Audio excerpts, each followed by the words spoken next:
Alex Lifeson and Geddy Lee have just debuted their new version of Rush after not playing together live for like 10 years. And since the death of drummer Neil Peart in 2020, this is kind of a big deal. They debuted the new band at the Juno Awards this year, which is kind of like the Canadian version of the Grammys.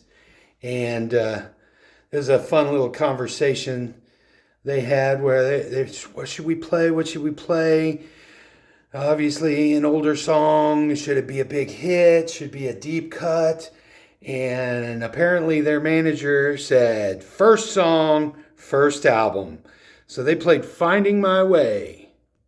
And the elephant in the room the whole time, up till now, was who could fill the drum throne of the professor, Neil Peart. Dave Grohl, of course, threw his hat in the ring because it would just be another notch on his belt after playing with everybody from Paul McCartney to John Paul Jones. To say you were the drummer of Rush for any amount of time would be a big achievement.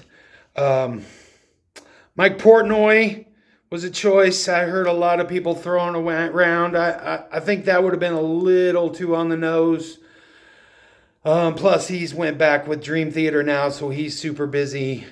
My personal favorite would have been Stuart Copeland, but he's too important on his own, and he's out on tour doing this legacy tour about like kind of half talking and half playing for his Police legacy.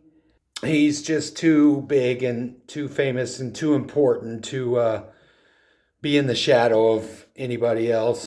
Anyway, they went with a girl named Annika Niles, and apparently she's a German drummer. I think kind of, I don't know if she's prog rock drummer or a jazz drummer primarily, but the jokes kind of write themselves. The one I heard was Annika Niles becomes famous for being the first woman to attend a Rush concert, which is obviously not true. It's just a big stereotype.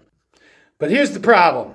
With having a band that has such a sycophantic audience, the comment section is full of people saying, I've been a fan for 40 years and this isn't the same and this sucks and this is not Rush. And the ones that were the most outrageous were the ones that saying it's not the same without the original drummer.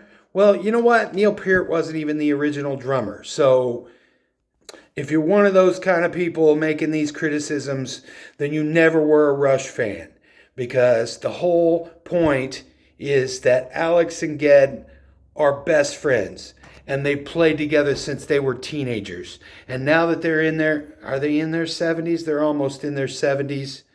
They still enjoy each other's company, and they still enjoy playing music together. And we should be honored that they want to share that with us. So are they playing at the peak level that they've always been at? Probably not. Is Geddy's voice a little rougher? It has been for 20 years, 30 years. His voice hasn't been the same as at their peak. So I think it's amazing that these guys are going to get out there and do it again. I can't wait to hear how they do Tom Sawyer or Free Will or any of the other big songs that you know they're going to play.